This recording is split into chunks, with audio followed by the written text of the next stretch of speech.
और आज आपको मैंने कहा था कि हम चैप्टर नंबर 6 स्टार्ट करेंगे, that is going to be your last chapter, reading comprehension का। ठीक है, आर्गुमेंटेटिव जो हमारे पास चैप्टर आया उसमें हमने काफी काम किया, कॉज एंड इफेक्ट का भी उस पर हम मजीद अभी करेंगे। Once we are done with chapter number 6 उसके बाद हमारी रिवीजन काइंड ऑफ हो जाएगी कि दोबारा से हम मेन चीजों को रिवाइज करेंगे कि लेटर क्या होता है, उसके टॉपिक्स क्या, फॉर्मेट क्या होता है, और उसके बाद फिर हम उनकी भी प्रैक्टिस स्टार्ट होगी रिवीजन के बाद, after the revision of letter and circular and memo और एंड एसेज बोथ, फिर हमारी प्रैक्टिस स्टार्ट होगी।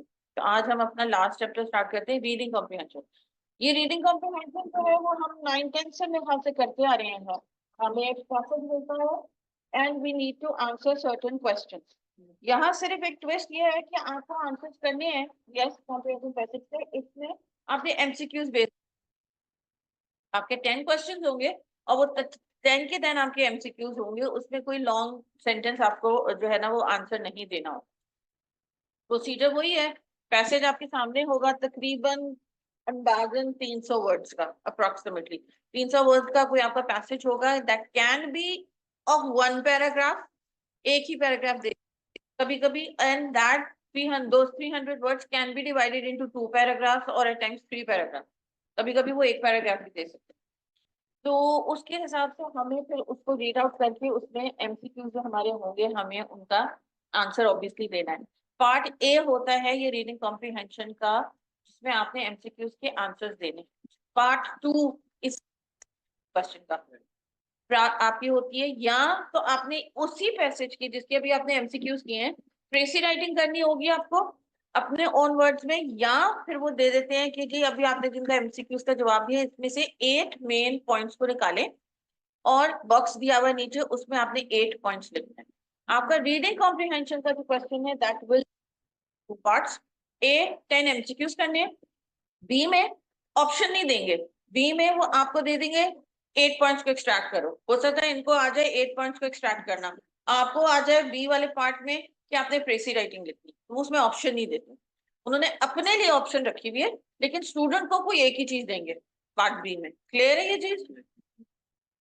अच्छा, अब हमने क्या करना है कि जो ये टेक्निक आपकी बुक में भी है कि रीडिंग के पॉइंट ऑफ व्यू से ना कभी कभी हमारे पास टाइम कम होता है, तो हम स्किमिंग और स्कैनिंग करते हैं कि without reading each and every word, कोई एमसीक्यूज को स्पेशली फाइंड आउट करने के लिए, तो what you can do is कि हम स्किमिंग और स्कैनिंग का एक मेथड है, जो अप्रोच है या टेक्निक है, वो अप्लाई करते हैं कि जिससे हमें आंसर्स जल्दी मिल जाए। उससे क्या होता है कि हम पूरे जो पीस ऑफ राइटिंग है उसको नहीं पढ़ते, कुछ कुछ हिस्से को पढ़ दिए, कुछ कुछ को स्किप कर देते हैं, और फिर कुछ कुछ को पढ़ते हैं, तो उसमें क्या होता है जो हम स्किप कर रहे होते हैं वो हमारा टाइम बच रहा होता है।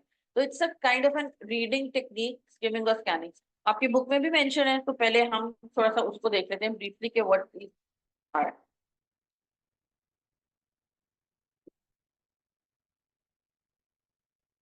अच्छा, यहाँ आपको मैं एक चीज जो मैंने मेंशन की है, आपकी प्रेसी राइटिंग में और आपकी 8 पॉइंट्स के एक्सट्रैक्शन में, वो आपके दो स्किल्स को चेक कर रहे हैं एक काम के अंदर। एक वो चेक कर रहे हैं तो आपकी कैसी है, जिसको कहते हैं कॉम्प्रिहेंशन। दूसरा वो ये चेक कर रहे हैं कि आपकी कॉम्पोजिशन कैसी है, यानी कि क्रिएशन, यानी कि प्रोडक्शन, आप प्रोड्यूस कैसे करते हो। और प्रोड्यूस क्या करोगे, क्रिएट क्या करोगे, जो मैंने कहा आपको लिखने को पैसे रहते पहले पैसे है उसको कुछ हद तक समझ पा रहे हो, ये एक स्किल है। दूसरी स्किल ये, अब उसी पैसे को अपने ओन वर्ड में हमें क्रिएट करके कैसे दे दो, तो वो आपकी दोनों स्किल्स चेक करेंगे एक पैसे स्किल। कॉम्पोजिशन में कॉम्प्रिहेंशन वाली जो स्किल है वो इसमें दोनों चेक हो रही है। वो ये देख रहे हैं कि बच्चा ने अंदाज कर दो दो चार चार दफा एक क्वेश्चन पढ़ के कहीं ना कहीं से ढूंढ के एमसीक्यूज के जवाब दे दिए, ठीक है, लेकिन उसको किस हद तक समझ में आया है ये पैसेज कि उसने अपने ओन वर्ड्स में सही तरीके से, एवरेज तरीके से या गलत तरीके से प्रेजेंट हमें किया है। वो बेसिकली हमारी हर जगह पर इंग्लिश लैंग्वेज को टेस्ट कर रहा है। स्किम और स्कैन की बात मैं कर रही थी कि these are two skills people use to quickly read some any kind of text. Scheme का जो रिलेशन है वो आता है आपकी क्विक रीड से टू गेट मेन आइडिया। अगर आपने मेन आइडिया किसी चीज का लेना है, ठीक है, अब इसके सामने अगर जो आपके सामने ये स्लाइड भी खुली हुई है, तो आप शायद इसकी हेडिंग पढ़कर जो होना है उसका मेन आइडिया अच्छा इसमें ये 4 चीजें मेन है, इसने बनाई हुई इमेज है या टेक्स्ट होगा, तो जहाँ किसी भी चीज का हमने मेन आइडिया निकालना तो उसमें हम स्किम कर रहे होते हैं, हम इन डेप्थ नहीं करते हैं, एक ओवरऑल आइडिया लगा लेते हैं। अभी तो खाना आया है, कभी हम खाना खाया तो नहीं है ना, तो टेस्ट भी नहीं किया, स्मेल भी नहीं किया, सिर्फ देखकर हमने उसको आइडिया लगा लिया कि ओके ये अच्छा हो सकता है या कुछ अजीब सा ही लग रहा है, तो हम अपनी prediction without even going in depth, यानी कि खाने का इन डेप्थ क्या होगा, टेस्ट के बगैर अभी हमने अंदाजा लगा लिया। तो यहाँ भी यही है, जो हम करते हैं कि हम कुछ चीजें पढ़ते हैं, कुछ चीजें नहीं पढ़ते, ओवरऑल जब हमने किसी लगाना होता है तो हम स्किमिंग की टेक्निक को यूज करते हैं। स्कैनिंग की टेक्निक यूज की जाती है जब आपने स्पेसिफिक कोई चीज को टारगेट करना हो। अगर मैं आपको कहूँ कि बेटा मुझे यहाँ बताना कि जो है ना वर्ड इम्प्रूव कहाँ लिखा हुआ है, तो अब आपको मैंने क्या कहा, इम्प्रूव, तो आपके माइंड में क्या गया, अब जहां भी इम्प्रूव ही देखना है, बाकी इधर उधर इम्प्रूविंग भी अगर होगा तो you should not look for the word improving, क्योंकि इम्प्रूव का वर्ड कहा गया है, स्पेसिफिक इंफॉर्मेशन पे आपको देखना है। भी मैं आपको कहूँ कीबोर्ड के ऊपर एक्स का है, आपकी आंखें और आपका दिमाग सिर्फ एक्स को ढूंढेगा और ढूंढना चाहिए, तभी इसका मतलब है कि you're following the scanning technique. बाकी आपने नंबरों पे नहीं जाना, आपने कोई ऊपर वाली डिजिट उस पे नहीं जाओगे, आपकी आंखें और माइंड ट्यून होगा कि मुझे सिर्फ एक्स वाली की को आइडेंटिफाई करके मैं इसको बताना है, तो वो दैट इज स्कैनिंग। कि इधर उधर क्या इन्फॉर्मेशन है मुझे कोई उससे फिलहाल लेना देना नहीं है, बाद में अगर मुझसे पूछा तो मैं बता दूंगा कि होता है, फिलहाल मुझसे सिर्फ एक्स का पूछा गया तो मुझे सिर्फ एक्स का ही बता। skimming is also known as that we read for the gist, यानी कि उसका एक ओवरऑल सेंट्रल आइडिया या उसकी समरी समझने के पॉइंट ऑफ व्यू से हम skimming को यूज करते हैं। No need to read every word, skimming की टेक्निक हम जहाँ अप्लाई करें हम हर वर्ड नहीं पढ़ते, और अगर हम पढ़े इसका मतलब है हम skimming की टेक्निक यूज, तो हम ये नहीं कह सकते कि हाँ मैं skimming कर रहा हूँ और साथ में मैं एक एक वर्ड पढ़ रहा हूँ, तो वी कांट से कि हाँ मिस मैं skimming की टेक्निक यूज करता हूँ अपनी रीडिंग के अंदर। ऑन द अदर हैंड आप सारे वर्ड्स पढ़ रहे हो तो फिर स्किमिंग नहीं हो सकती हो। Read first and last sentences of each paragraph. First sentence क्या होता है हमारा, टॉपिक सेंटेंस पे हम जिस पैराग्राफ के बारे में लिखने वाले होते हैं उस पैराग्राफ को हम इंट्रोड्यूस कराते हैं उसके अंदर। तो पहला सेंटेंस और आखिरी सेंटेंस पढ़ने से हमें कुछ आइडिया हो जाता है कि बीच में ऑथर ने क्या लिखा हुआ होगा, कुछ कुछ आइडिया हो जाता है बगैर सारा बीच का पैराग्राफ पढ़े हुए, चाहे वो 3 लाइनों का है वो चाहे वो 15 लाइनों का है, तो हमें स्टार्टिंग और एंड आइडिया हो जाता है कि ओके स्टार्टिंग में उसने अगर फॉर एग्जांपल हेल्थ से रिलेटेड कोई हमारा टॉपिक है लेकिन इस पैराग्राफ के अंदर वो स्पेसिफिकली फीमेल हेल्थ की बात कर रहा है, तो उसने स्टार्ट ही पकड़ा होगा कि nowadays female health is also becoming an issue, तो हमें स्टार्ट में पढ़ के समझ में आ गया कि ये पैराग्राफ जो है ना हेल्थ की बात तो करेगा क्योंकि हमारा ऐसे ही तो हेल्थ के बारे में, लेकिन फीमेल हेल्थ के बारे में बात करें तो आया इसमें मुझे फीमेल हेल्थ से रिलेटेड कोई सवाल का जवाब देना है, अगर देना है तो yes I need this paragraph, मुझे इस पैराग्राफ के अंदर ही मेरा आंसर मिलेगा क्योंकि क्वेश्चन ही मेरा फीमेल हेल्थ से रिलेटेड है, और अगर फीमेल हेल्थ से रिलेटेड नहीं है तो आप कहोगे इस वक्त मेरा ये पैराग्राफ काम का नहीं है, तो अभी आपने अंदर इन डेप्थ तो पढ़ा ही नहीं, लेकिन एक ही सेंटेंस पढ़कर आपको आइडिया हो गया whether this is for me at the moment और नॉट। तो अंदर क्या जो मटेरियल है पढ़ने से हमारा टाइम बचा कि हमें उसको नहीं पढ़ना पड़ा, अब पहली लाइन और आखिरी लाइन पढ़ने से हमें आइडिया हो गया कि ये तो औरतों की हेल्थ के बारे में बात करें, मुझे नहीं अभी बात करनी, उसने तो जो है ना वो उसकी बात की है कि स्मोकिंग क्या कॉज करती है हेल्थ के ऊपर, तो जहां मैंने देखना कि स्मोकिंग से रिलेटेड पैराग्राफ कहाँ है, मेरे XYZ क्वेश्चन का आंसर मेरे रिलेटेड होने वाला, हेल्थ लेडीज हेल्थ से नहीं होने वाला। तो इसीलिए जब पैराग्राफिंग करते हैं तो उसमें एक मेन आइडिया को केटर करते हैं। अब अगर हम स्मोकिंग की बात करें तो स्मोकिंग आपका एक टॉपिक सेंटेंस हो गया, उसके अंदर चाहे आप फीमेल और मेल की स्मोकिंग की बात कर लो, लेकिन हमारा मेन आइडिया क्या रहेगा, हमारा पूरा पैराग्राफ स्मोकिंग होता रहेगा।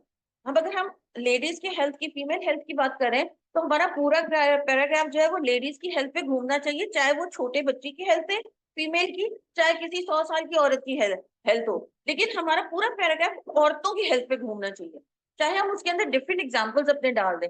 एक पैराग्राफ में इस वजह से एक आइडिया को केटर करते हैं ताकि हम पढ़ने वाले यूज ना कर दें कि हम इस उसे जो है ना दिमाग से सेट होकर जाते हैं क्योंकि पहला पैराग्राफ का सेंटेंस ये है तो इसमें यही बातें होंगी, फिर जब हम अंदर जाते हैं तो हमने मल्टीपल बातें की हुई होती हैं, नॉर्मल हेल्थ, औरतों की हेल्थ की भी बात की हुई है, स्मोकिंग की भी साथ में बात कर दी, जो औरतों को स्मोकिंग नहीं करनी चाहिए, तो वो मिक्सअप हो जाते हैं ideas.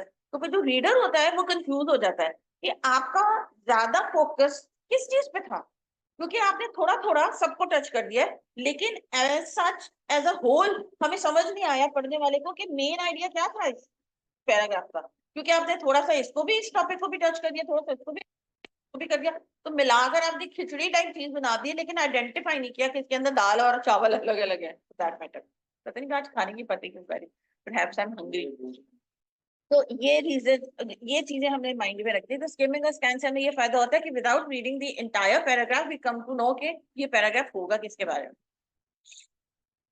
Okay, first and last paragraph, ये वाली टेक्निक जो है ये वहां अप्लाई होती है कि जब आपके सामने पूरा एक टेक्स्ट होता है जिसकी स्टार्टिंग भी है, मिडिल भी है और एंड भी है, तो आपको फायदा होता है। मेरा ख्याल है कि ये वाली टेक्निक फिलहाल आपके पेपर में शायद काम ना आए, क्योंकि हो भी सकता है कि वो 300 वर्ड का जो आपको एक पैसेज दे वो एक मुकम्मल ऐसे हो, वो भी हो सकता है, तब ये काम आ जाएगी।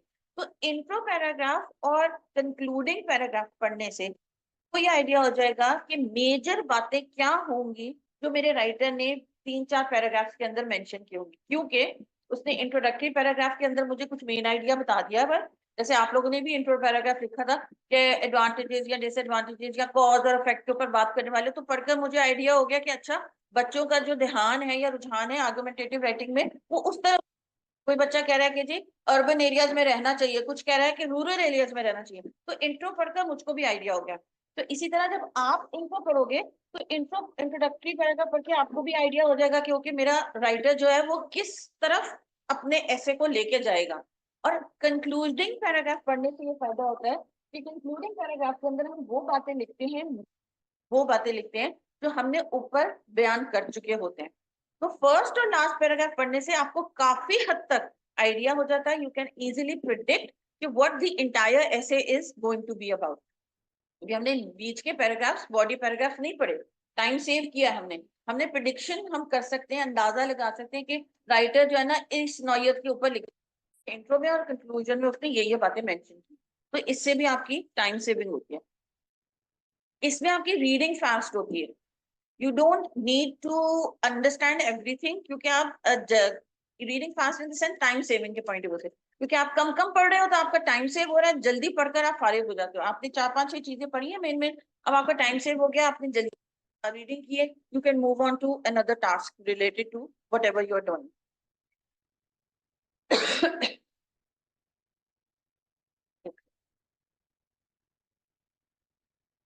ऑनलाइन क्लास बेटा, मेरी आवाज आ रही है? Okay, thank you. और बातें भी समझ में आ रही हैं?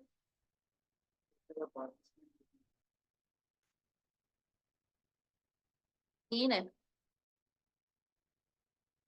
चौथे तो ये ऑफिस स्टूडेंट्स तीन है। अच्छा जी, coming to the scanning part, thank you Waseem and Abu Bakar. Okay, scan को मतलब कि स्पेसिफिक इंफॉर्मेशन को हमारी आईज फाइंड आउट कर रही है।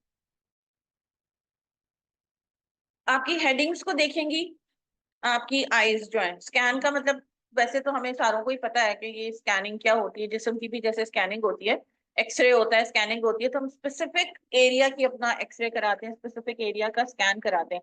नॉट दैट कि हम कहेंगे मैं एक्सरे कराने जा रहा हूँ तो अगला बंदा कहेगा कि सर से लेकर पैर तक का एक्सरे होगा, स्पेसिफिक का होता है ना। तो स्कैन का मतलब वही है कि आप हेडिंग्स को देख रहे होगे कि कहाँ कहाँ मेरी हेडिंग्स मेंशन है। कभी कभी एक पर्टिकुलर नेम को भी आपने आइडेंटिफाई करना होता है। क्वेश्चन के अंदर अगर पूछा हुआ है डॉक्टर स्मिथ ने फलानी जगह क्या काम किया था, तो इसका मतलब है कि मुझे डॉक्टर स्मिथ को जो है ना वो कहीं ढूंढना है, मेरे पैसेज के अंदर कहाँ बात की गई थी। फॉर एग्जाम्पल मैं दे रही हूँ डॉक्टर स्मिथ की। कभी कोई पर्टिकुलर ढूंढना होता है, कोई फिगर है, अब वो आपका नंबर और वो फिगर दोनों हो सकते हैं कि 1947 लिखा हुआ है कहीं, या 9441 आपको उसमें दिया हुआ है, क्वेश्चन में दिया हुआ है, तो वो स्पेसिफिक फिगर या वो स्पेसिफिक नंबर आपको हो सकता है कि अंदर जाके स्कैन करना होगा कहाँ होगा। फॉन्ट आपका कभी कभी फॉन्ट इटैलिक और बोल्ड भी होते हैं। कभी किसी से हाईलाइट करने के लिए, इंपॉर्टेंस देने के लिए राइटर्स जो है वो अपना नॉर्मल फॉन्ट लिखते लिखते किसी चीज को इटैलिक कर देते हैं या अंडरलाइन कर देते हैं। इसका मतलब है वो कोई खास इंफॉर्मेशन हो सकती है, क्योंकि उसने नॉर्मल राइटिंग से हटकर अचानक एक दो वर्ड्स को चेंज किया और उसके बाद दोबारा से राइटिंग उसने नॉर्मल कर दिया या फॉन्ट अपना नॉर्मल कर दिया। जैसे हम कभी पेन से कोई कर देते हैं अपनी याद दहानी के लिए, रेड पेन से लिख दिया, it mean that thing is important. तो हमारा भी कोई लिखा हुआ कोई काम पड़ेगा तो शायद पहले निगाह उसकी वहीं जाएगी कि ओके सारा कुछ तो नॉर्मल से लिखा है लेकिन ये चीज हाईलाइट क्यों है, तो उसकी आंख वहीं स्कैन करेगी उस चीज को। पर टाइम्स फॉन्ट साइज या फॉन्ट स्टाइल डिफरेंट होता है, बोल्ड होता है, इटैलिक होता है, कभी कहीं डेट्स मेंशन होती हैं आपकी स्पेसिफिक। तो इन चीजों को हम माइंड में रख रहे होते हैं कि हमने इन चीजों को स्कैन करना है, आगे पीछे की इंफॉर्मेशन अभी फिलहाल हमारे लिए इंपॉर्टेंस नहीं रखती है, इससे हमारा टाइम सेव होता है। कीवर्ड्स को हम स्कैन करते हैं, समझो ये सारी जो चीजें थी ये कीवर्ड्स है हमारे इंपॉर्टेंट वर्ड्स क्वेश्चन के अंदर जो होंगे। तो कीवर्ड्स को हमने फाइंड आउट करना होता है। Rapidly eyes over the text, अब हमने उस पर उसको समझने के लिए नहीं पढ़ रहे होते, हम ढूंढ रहे हैं 1947 किधर लिखा हुआ, पहले आज हम कहाँ लिखा हुआ था, फॉर एग्जाम्पल डॉक्टर स्मिथ किधर लिखे होते, आगे पीछे की इन्फॉर्मेशन में कुछ नहीं पता, हमारा दिमाग और आंखें सिर्फ उस इन्फॉर्मेशन को ढूंढ रहा है, यानी कि उस वर्ड या वर्ड्स को या फिगर्स को ढूंढ रहा है। तो ग्रामेटिकली हमें समझने और पढ़ने की उस वक्त दिमाग को जरूर। स्कैन का मतलब यानी कि स्पेसिफिक इंफॉर्मेशन को you are going to find. अब एक ये एग्जांपल पैसेज है आपके पास, पैसेज तो नहीं मैं कहूंगी, दो छोटे छोटे पैराग्राफ, इसमें से आपने क्वेश्चन का आंसर मुझे बताना है कि कहाँ फॉल कर रहा है।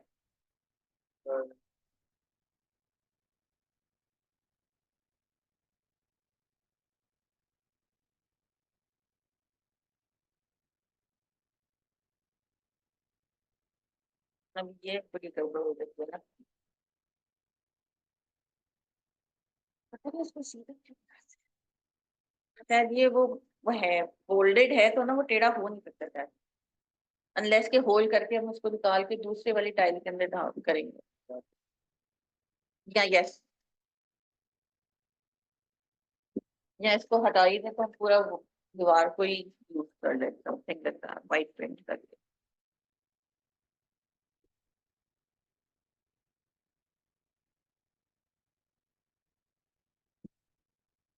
वो फिर गायब हो गया, और क्या था मैं फिर भूल गई हूँ। अब यस, आज तो मुझे जाके बस इनको पकड़ सकता नंबर है, मुझे दो चाहिए क्योंकि ग्रुप में। हाँ ना तो करूंगी, नहीं डायरेक्ट कॉल नहीं कर सकती आज मेरे पास पेरेंट्स ने। दे नंबर 0627 05, ये मेरे पास है वैसे।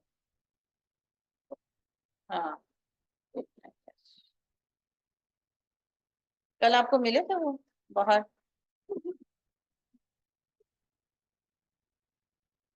अवैस अली, अवैस अली नाम है। हाँ,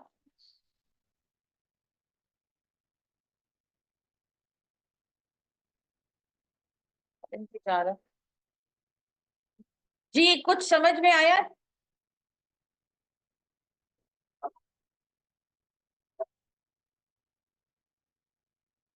An employer gets rid of an employee without keeping two conditions in contract, इसका क्या मतलब होगा?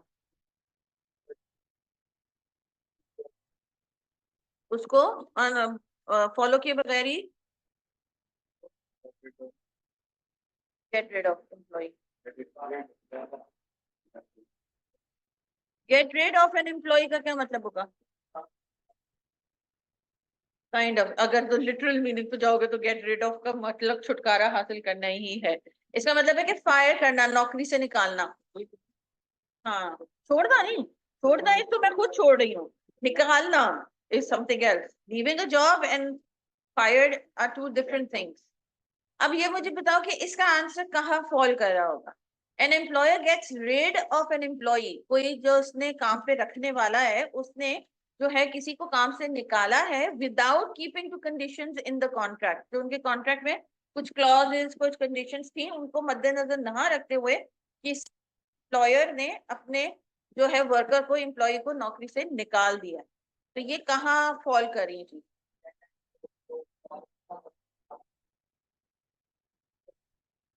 कौन सी लाइन में? First, second, third, fourth? Fourth. 1 2 3।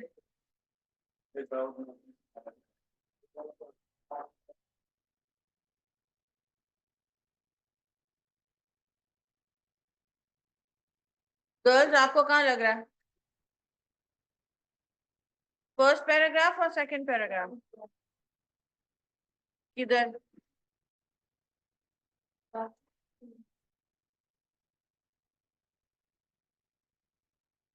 एक सेकंड, ऑनलाइन स्टूडेंट जी, आप भी, मैम का क्वेश्चन नहीं समझ है? मैंने तो बेटा उर्दू में भी बता दिया। आकिब, आपको आवाज आई थी जब मैं उर्दू में बता रही थी? दोबारा बताओ। इसका क्वेश्चन ये है, मैं इंग्लिश में पहले पढ़ती हूँ। An employer gets rid of an without keeping to conditions in the contract। Translation तो समझ आ गया, अच्छा ठीक है। अच्छा, आप लोग ये ध्यान दो कि सिनोनिम्स हमें पढ़ाने का या कोर्स में डालने का उनके दो मकसद हैं।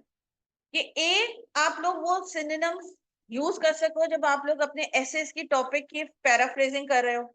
दूसरा ये, प्रेसी राइटिंग कर रहे हो, ये वाला फॉर एग्जाम्पल मैं कहूँ कि इस पैसेज की मुझे प्रेसी करके दो, तो इसमें जो वर्ड्स हैं वो आपने कोशिश करनी है कि मैंने नहीं उठाने, अपने पास से वर्ड्स डालने हैं। इस वजह से वो सिनोनिम हमें पढ़ा रहे हैं, इस वजह से वो इडियम्स हमें पढ़ा रहे हैं कि हम अपने क्रिएटिव राइटिंग के अंदर डाल सकें। और सिमिलरली इन क्वेश्चंस को अंडरस्टैंड करने के लिए वो हमारे सिनोनिम डाल रहे हैं, क्योंकि यहाँ गेट रिड, तो उन्होंने डिसमिसल का वर्ड यूज किया हुआ। डिसमिसल मीन्स के नौकरी से अगेन बर्खास्त कर देना।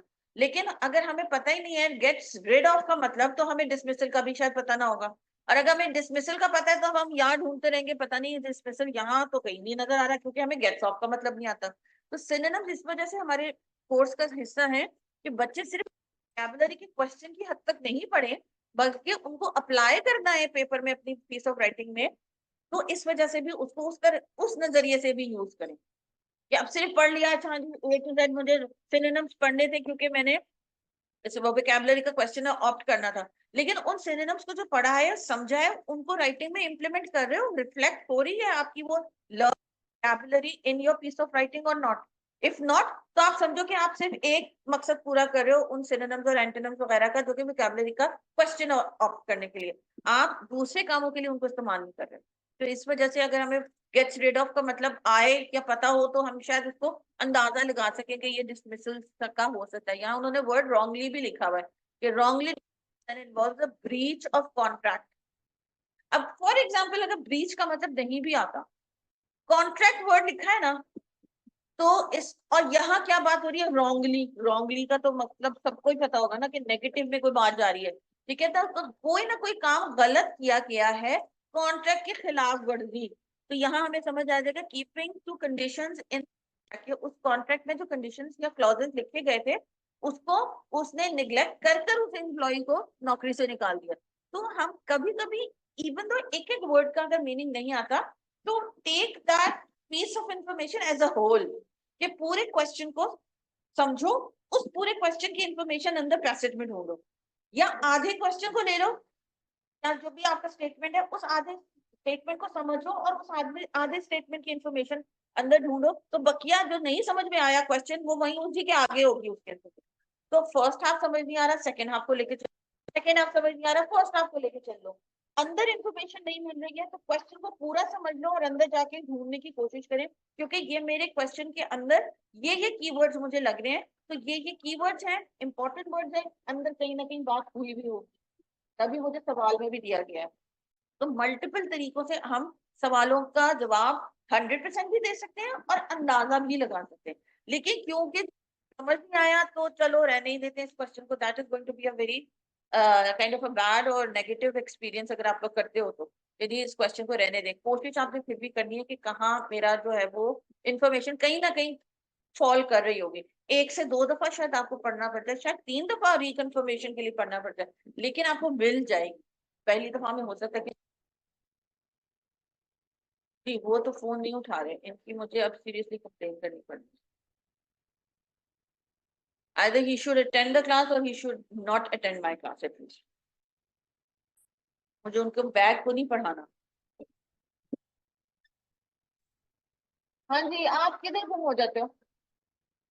हाँ जी, कल भी आप सारा दिन क्लास में नहीं थे, तो परसों ये हमारी। अभी भी आप सिस्टम पर शायद अपना ऑन नहीं किया, बैग रखते हो गायब हो जाते हो।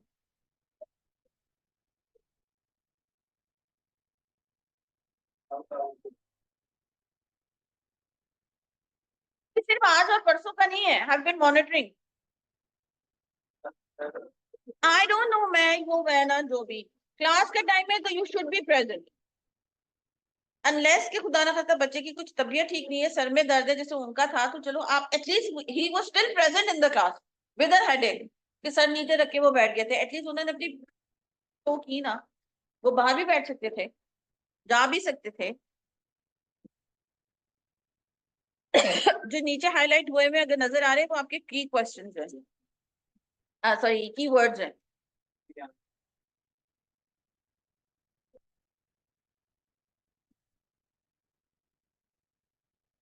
स्किमिंग और स्कैनिंग कुछ चाहिए, ये स्लाइड्स भी गूगल क्लासरूम पे हैं आप लोगों के। ऑब्जेक्टिव्स या बेनिफिट्स क्या होते हैं इनके? To refresh what we have read, to know opinions of people, reading का बेसिकली वो बता रहे हैं कि क्या इंपॉर्टेंस है, क्यों रीड करना चाहिए। स्किमिंग और स्कैनिंग की इंफॉर्मेशन से हमें क्या फायदा होता है कि के अंदर ज्यादा इंफॉर्मेशन ले लेते हैं, ज्यादा वर्ड्स पढ़े बगैर मैक्सिमम इंफॉर्मेशन हमारे पास लग जाती है। Identify topics for reading, conclusion को भी हम रहने देते हैं। आई विल शेयर वो with you reading passage. Sorry,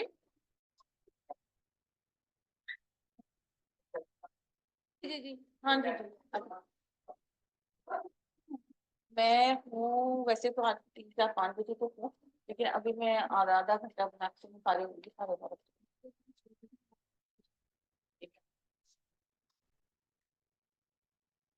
okay, किस किस बच्चे ने बुक अपनी ओपन की है जब से ली है? और गुड, गुड है अबू बकर, थैंक यू। पीछे मैं बुक का इस वजह से आपको बता रही हूँ कि रीडिंग कॉम्प्रिहेंशन पैसेजेस जो हैं वो हमारी बुक में काफी सारे दिए हुए हैं प्रैक्टिस के लिए। हाँ जी, सारी बुक।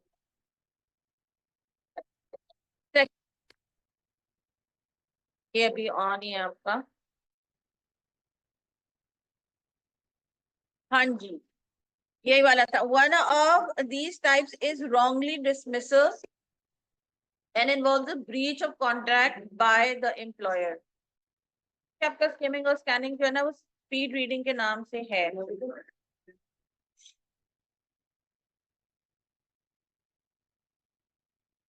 अच्छा, एक चीज और जो कि इस बुक में मेंशन नहीं है, एएफसी की बुक में मेंशन थी, वो ये है कि स्किमिंग और स्कैनिंग की जो टेक्निक है वो आपने अप्लाई करनी है only where it is needed, not always. Reason इसका क्या है, स्किमिंग और स्कैनिंग में हमने अब जैसे क्या कुछ इन्फॉर्मेशन पढ़ी, कुछ इन्फॉर्मेशन नहीं पढ़ी, ठीक है। अब अगर आपको मैं ये कहूँ कि बेटा ये सामने जो ये इस वक्त आ रहा है आपका, इसको पढ़कर अपने ओन वर्ड्स में लिखो। जैसे कि पैराफ्रेज आपका प्रेसी राइटिंग है, तो अब अगर इसमें से आपने कुछ ना ना, मैं एग्जांपल दे रही हूँ, पढ़ना शुरू नहीं करो, तो इसमें से अगर हमने स्किमिंग और स्कैनिंग की होगी तो फिर इसका मतलब है कि आपकी प्रेसी राइटिंग भी कुछ कुछ होगी और कुछ कुछ नहीं होगी। इसमें से इंपॉर्टेंट चीजें शायद आपने ना पढ़ी हुई हो, तो वो आपने स्किमिंग और स्कैनिंग में अगर छोड़ दी है, जिसको हम कहते हैं ना फिल्टर करे ना, तो वो इन्फॉर्मेशन।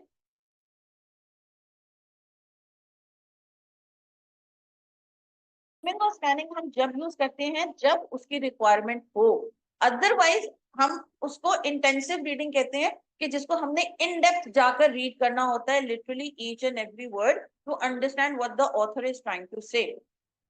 अलग होती है, क्योंकि आपने स्किमिंग और स्कैनिंग के थ्रू पढ़ ली, एंजॉयमेंट के लिए पढ़े होते हो, वो पेपर थोड़ी देना है। नॉवल पढ़ रहे हो, किसी ने इम्तिहान थोड़ी पूछना कि अम्मी ने पूछना कि पेज नंबर 6 के ऊपर क्या लिखा था, तो वो आपकी एक्सटेंसिव रीडिंग होती है।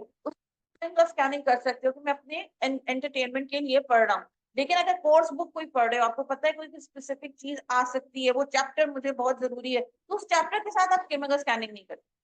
एकेडमिक में भी, प्रोफेशनली अगर मैं बात करूं, अगर कोई जैसे वो लैब टेक्नीशियंस होते हैं या डॉक्टर्स होते हैं, हम कोई टेस्ट कराते हैं, उसकी भी रिपोर्ट बनती है। अगर डॉक्टर्स भी जो है ना, वो हमारे रिपोर्ट को कुछ कुछ पढ़ा कुछ कुछ नहीं पढ़ा, और उसके हिसाब से हम दे दें, और गड़बड़ हो जाएगी, क्योंकि डॉक्टर ने अगर कुछ स्किप कर दिया है हमारी रिपोर्ट में, तो और उसके मुताबिक हमें दवाई नहीं दी है, तो वो रिएक्शन भी हो सकता है कि हमें वो चीज नहीं चाहिए थी जिस्म को, लेकिन डॉक्टर ने हमें दे दी है वो दवाई खाने के लिए। तो ऐसे सिचुएशन में डॉक्टर्स भी या लैब टेक्नीशियंस भी जो है वो रिपोर्ट बनाते वक्त या रिपोर्ट पढ़ते वक्त उस केमिकल स्कैनिंग नहीं कर सकते। और कभी कभी ऐसा होता है कि अच्छा हाँ ओवरऑल कोई चीज देखनी है मेडिकल, उसके अंदर भी आप ओवरऑल भी देख सकते हो। तो स्किमिंग और इसकी टेक्निक जब भी लाइफ में अप्लाई करो, तो अब उस जगह करना कि जहां आपको पता हो कि इंटेंसिव रीडिंग मुझे नहीं करनी, इंटेंसिव लिसनिंग भी नहीं करनी। कहीं कहीं कुछ कुछ सुना कुछ कुछ नहीं सुना, स्किमिंग और स्कैनिंग आपकी, स्किमिंग जो है वो लिसनिंग में भी हो जाती है। लेकिन जहां आपको लग रहा है कि मैं इस वक्त मीटिंग में बैठा हूँ, मुझ क्या जा सकता है अभी या कल परसों, तो मुझे मीटिंग में अटेंटिव लिसनिंग करनी है, उसको एक्टिव लिसनिंग कहते हैं। उस वक्त ऐसा नहीं कुछ सुना कुछ, हाँ बॉस मैंने वो सुना था, उसके बारे में उन्होंने क्या कहा था मैंने नहीं सुना था, वो भी गड़बड़ हो जाएगी। तो आपने ये लाइफ में खुद बैलेंस आउट करना है कि कहाँ मैंने किस चीज पर ध्यान देना है और कहाँ ना ध्यान देना भी ओके है, क्योंकि एज सच इस सिचुएशन के अंदर ध्यान देना बनता ही नहीं है। लेकिन ये रीडिंग और लिसनिंग दोनों में हमने खुद एनालाइज करना है कि जब लाइफ के अंदर जाते हैं। तो ये चीज इसमें मेंशन ही थी एएफसी वाले में ना, उन्होंने वो वार्निंग के नाम से एक हेडिंग दी हुई थी कि ताकि बच्चे को पता चले कि हर जगह ये टेक्निक अप्लाई नहीं करनी है, इसमें इन्होंने नहीं दी हुई।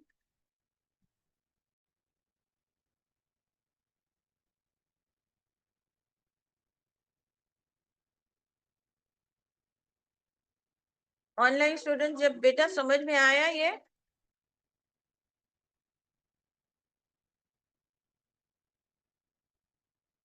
पॉइंट जो भी मैंने बोला। Okay good.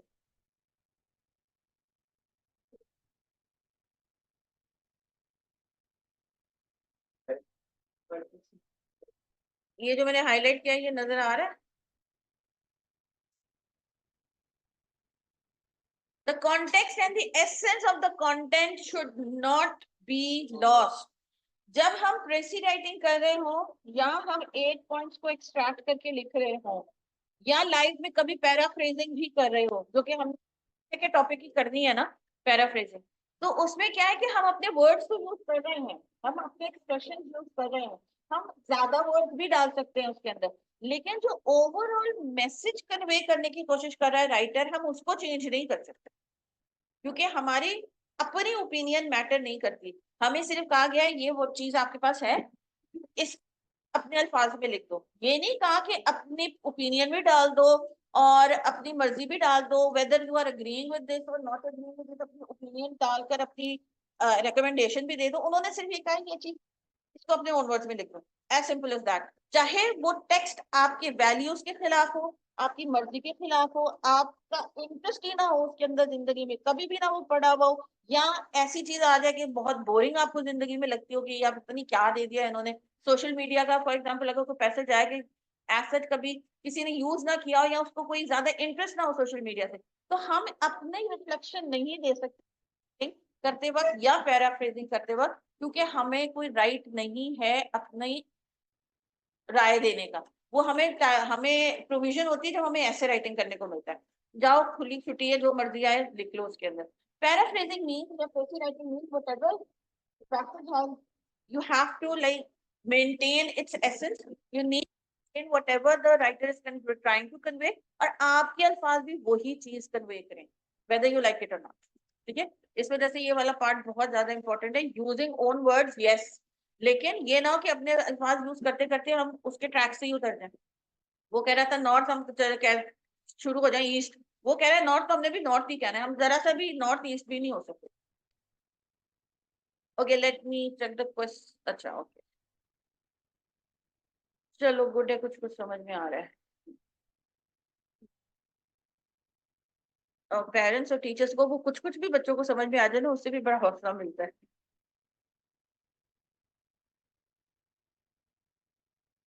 अच्छा पैराफ्रेजिंग अगर आपको करनी पड़े, पैराफ्रेजिंग, फॉर एग्जाम्पल अगर आपका टेक्स्ट है 100 वर्ड का, तो पैराफ्रेजिंग करते वक्त आप वर्ड को कम और ज्यादा कर सकते हो। ये नहीं है 100 वर्ड्स हैं तो अपनी बात 100 वर्ड्स में ही रखनी है। आप पैराफ्रेजिंग में ये प्रोविजन होती है, आप अपनी बात एज लॉन्ग एज उसके बात को एसेंस समेत उसकी जो कन्वे करने की जो नौयत है उसको माइंड में रख रहे हो, तो आप वर्ड्स को कम भी कर सकते हो, आप वर्ड्स को ज्यादा भी। Paraphrasing is concern. बट जब प्रेसी राइटिंग कर रहे हो, अगर आपको 300 वर्ड्स का जो है वो मिला है पैसेज, तो आपने उसकी 1/3 पैराफ्रेज प्रेसी राइटिंग करनी होती है, ये रूल है। तकरीबन 100 वर्ड्स अगर कैलकुलेट करो ना, तो आपका 300 वर्ड्स का मेरे ख्याल से वो बनता है 95 या 110 वर्ड्स, कुछ ऐसे बनते हैं, 100 वर्ड्स बनते हैं। 300 के तो 1/3 100 वर्ड्स ही बन जाएगा। तो इस वजह से वो आपको अप्रोक्सीमेटली 95 to 100 वर्ड्स जब कहते हैं, तो इसका मतलब है कि उन्होंने 300 वर्ड्स का आपको पैसेज दिया हुआ है। ठीक है। अच्छा, एक चीज और जो गौर से सुनने वाली है बच्चे, कि उन्होंने आप सैंपल पेपर अगर जो खोलोगे, दोनों सैंपल पेपर में उन्होंने mention word limit 95 to 100 words, लेकिन जब आप एक्चुअल पेपर देने जाओ तो इंस्ट्रक्शंस पढ़ लेना कि वहां अभी भी 95 to 100 वर्ड्स ही है। हमें उस वक्त प्रेजेंट डे पर जो भी उन्होंने रिक्वायरमेंट की होगी हमने वो देखी। सैंपल पेपर में उन्होंने पहले 250 ऐसे का लिया हुआ था, उन्होंने 150 कर दिया है, तो इसलिए सैंपल पेपर के वर्ड्स पे नहीं जाना, क्वेश्चन के आगे जो ब्रैकेट कि आपकी उस दिन की वर्ड लिमिट क्या है, आपने वो माइंड में रखा। ठीक है। ये हो सकता है कि वो 300 के बजाय 250 का ऐसे आपको पैसेज दे दें, तो 250 का तो 100 वर्ड्स नहीं ना, 1/3 बनता, वो कम बनता है। तो वो जितना पैसेज आपको देंगे उसका 1/3 वो ब्रैकेट में खुद ही लिख देंगे। 300 देंगे तो 95 to 100 वर्ड्स दे देंगे आपको, अगर वो 300 से कम देंगे तो भी आपको 1/3 खुद ही बता दें, ताकि आप लोगों को अंदाजा ना लगाना पड़े कि मेरा 1/3 हो गया कि नहीं हो गया। ट्रेसी राइटिंग हम इंशाल्लाह मंडे को स्टार्ट करें। अभी मैं सिर्फ ये बता रही थी कि पैराफ्रेजिंग में हम नंबर ऑफ वर्ड्स आगे पीछे कर सकते हैं, ट्रेसी राइटिंग में हमें 1/3 ही लिखना है, उसका एक रूल है।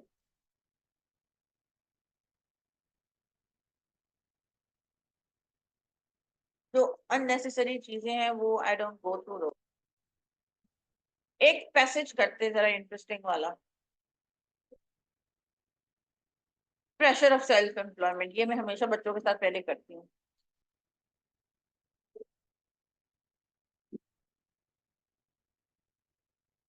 क्लियरली नजर आ रहा है? एमसीक्यू, अच्छा एक चीज, गुड क्वेश्चन, इनके बाद पे मुझे याद आया।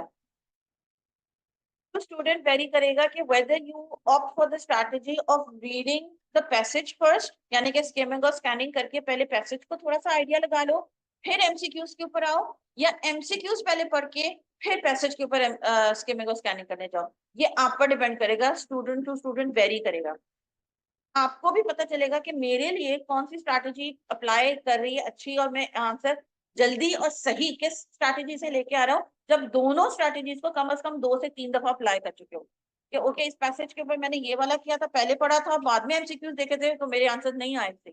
उसी पैसेज में जब मैंने दूसरे वाले पैसेज के ऊपर पहले एमसीक्यूज पढ़ लिए, फिर मैंने पैसेज को स्किमिंग और स्कैनिंग की, मेरा टाइम भी बच गया, मेरे आंसर भी ज्यादा सही आए।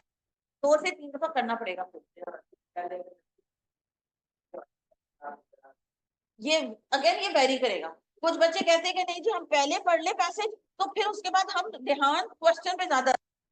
कुछ बच्चे इनका वाला हो सकता है कि जी क्वेश्चन पहले पढ़ लूं, तो उस हिसाब से मैं माइंडसेट के साथ ढूंढना जाऊंगा कि ओके मैंने ये आंसर ढूंढने, तो ये इन्फॉर्मेशन मैंने पैसेज में ढूंढनी। वेरी करेगा स्टूडेंट टू स्टूडेंट, तो ये 2-3 दफा अप्लाई करना पड़ेगा आप लोगों को, फिर आप उस जो आपको लगे सही है पेपर वाले दिन भी और घर पे और यहाँ भी जो प्रैक्टिस कर रहे हो, तो आपने वही एक स्ट्रैटेजी को लेकर चलना, ताकि बैक एंड फोर्थ ना करो, कभी ये कभी वो, खुद ही भी कंफ्यूज हो जाए। अच्छा अभी क्वेश्चन दिखा दूं पहले। एक तो सूटेबल टाइटल है, वो पैसेज पढ़ के ही आपको ऑनलाइन स्टूडेंट्स बेटा आप लोगों ने भी जवाब देना प्लीज। 1 का ABCD है या 2 का ABCD and so on and so fourth, ठीक है। सिर्फ क्वेश्चन नंबर और लेटर मेंशन कर दीजिएगा। मर्जी है, वो मैं कह रही हूँ ना कि बच्चों पे डिपेंड करेगा कि सबसे पहले क्वेश्चन पढ़ना है फिर पैसेज पढ़ना है, या एक क्वेश्चन पढ़ के एक फिर जाके पैसेज का आंसर ढूंढना है। अगर एक एक करोगे तो टाइम ज्यादा लगेगा, तो ये अगेन करना पड़ेगा आप लोगों को कि हमने इस टाइम फ्रेम में जो है वो कैसा मैंने स्ट्रैटेजी। अगर एक एक पढ़कर इजी लग रहा है कि मैं जल्दी जवाब मेरे आंसर निकल रहे हैं, तो बाय ऑल मींस एक एक क्वेश्चन पढ़ो और अपना आंसर जाके ढूंढते हो। और ये आपका लास्ट क्वेश्चन है इसका। whenever you read the questions, इसका मतलब है कि साथ में पढ़ने हैं कि मुझे क्या ऑप्शंस दिए हैं, सिर्फ ये क्वेश्चन ही पढ़ना है।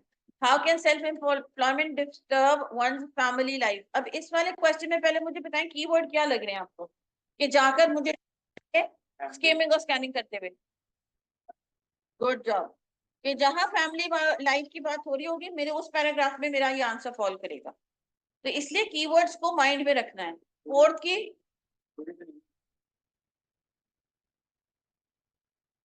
होगी, फर्स्ट नहीं तो सेकंड हो, टॉपिक सेंटेंस होगा।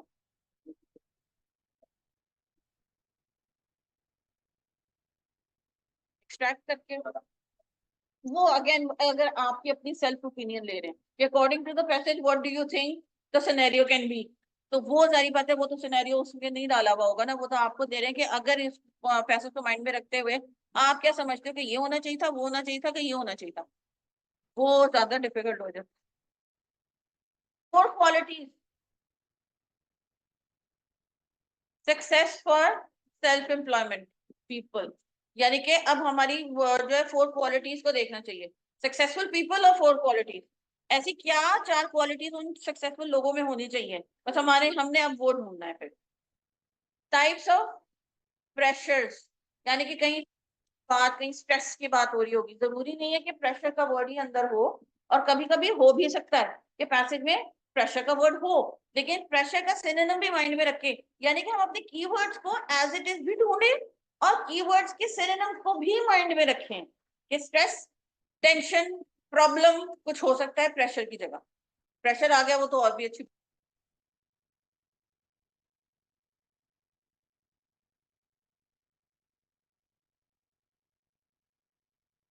ओके अब हम चलो फर्स्ट का मुझे तो आप बाद में बताना, वो सेकंड का बताओ। Types of pressures are identified in the passage which are generally faced by individuals who choose to self-employed, vice versa those who seek to work for others। Job holders और बिजनेस पर्सन के बीच की बात कर रहे हैं वो।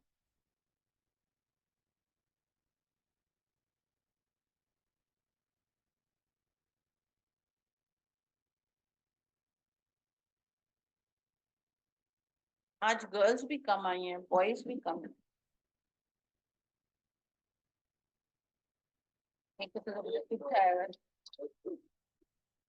Seriously मुझे तो पता है ज्यादा नजर रखनी पड़ती है कि कहीं बैक डोर से ही ना निकल जाए कुत्ते। नहीं अच्छे बच्चे अब कल से नहीं जाएंगे। ओके क्या आपका ऑप्शन आपको लग रहा है होगा?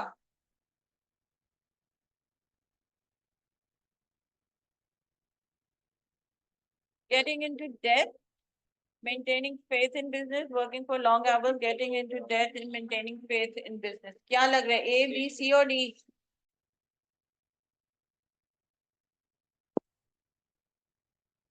गर्ल्स किधर फाइंड आउट लग रहा है पैसेज में?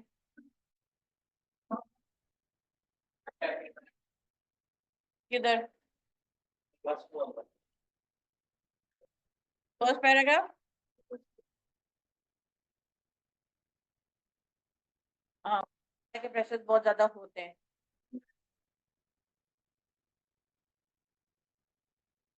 Good होगा।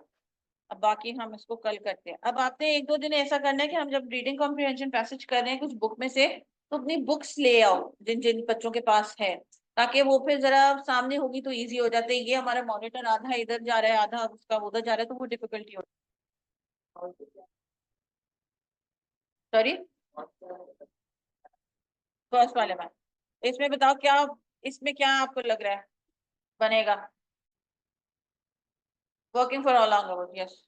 और सूटेबल टाइटल वाला जो फर्स्ट है वो हम कल करेंगे, जब हम पैसेज को पढ़ लेंगे तो आप लोग बेहतर आइडिया दे सकते हो। अच्छा ऐसे में ये क्वेश्चन में नहीं आएगा by the way, suitable title देना एमसीक्यू में नहीं आएगा। सूटेबल टाइटल देना, आपको एक बॉक्स आ जाएगा, वो 2 मार्क का आपका सब वो हिस्सा होता है, प्रेसी राइटिंग में होता है।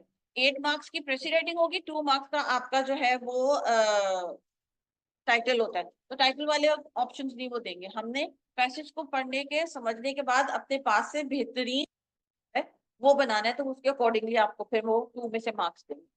कोशिश ये करो कि मैक्सिमम आपका जहां जहां उसने ज्यादा बात की हुई हो आपके राइटर ने, उससे रिलेटेड कोई आप अपना टॉपिक,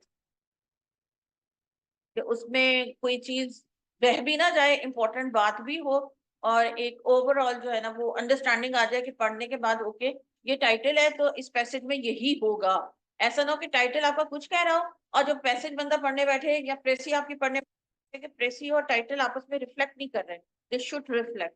जैसे सब्जेक्ट लाइन हम बनाते हैं, सब्जेक्ट लाइन हमारी कुछ होगी और लेटर हमारा कुछ होगा, तो या आपस में वेल कनेक्टेड नहीं होगा, तो फिर पढ़ने वाला यही कहेगा कि सब्जेक्ट लाइन में तो फलानी चीज लिखी थी और लेटर के अंदर तो फलाना लिखा हुआ है। तो वही चीज आपने करनी है कि टाइटल अगर हमारा कुछ है और प्रेसी राइटिंग हमारी कुछ है, तो वो आपस में रिलेटेबल, मार्क्स 0 भी मिल सकते हैं 2 में से, और फिर शायद 1 भी मिल सकते हैं 2 में से। तो वो रिलेट करना चाहिए कि पढ़कर टाइटल आप बंदे को आइडिया हो जाए, ओ अच्छा इसके बारे में होगा। Advantages for example of self employment, तो वहां फिर एडवांटेजेस की ही बात होनी चाहिए, ज्यादा नीचे। मगर अगर हम कहीं और ले गए हैं, इसके बारे में बात करें, प्रेशर्स की बात करें, वो कहेगा एडवांटेजेस की बात की थी एम्प्लॉयमेंट की, और इधर बात करें कि जी अगर हम जॉब होल्डर हूँ और अगर हम बिजनेस करें तो क्या फायदे और क्या नुकसान होंगे, तो वो मैच नहीं करेगा। या 50-50 मैच करेगा, 50-50 करेगा, तो आई 2 में से वो बन देंगे। तो title should reflect whatever your precis is going to be. इंशाल्लाह इस नोट पे हम एंड करते हैं, फिर कल इंशाल्लाह, कल नहीं मंडे को स्टार्ट करते हैं विद द रीडिंग। अच्छा, अब आप लोगों का जो टेस्ट है वो हम लोगों ने फ्राइडे को रखा है ना, क्योंकि कल तो हमारी छुट्टी हो गई थी और आज आप लोगों ने कहा है आप लोगों का कोई और टेस्ट होता है थर्सडे को, तो फिर इंशाल्लाह अब आप लोगों का टेस्ट को मिल जाएगा। चलिए इंशाल्लाह फिर कल नहीं, मंडे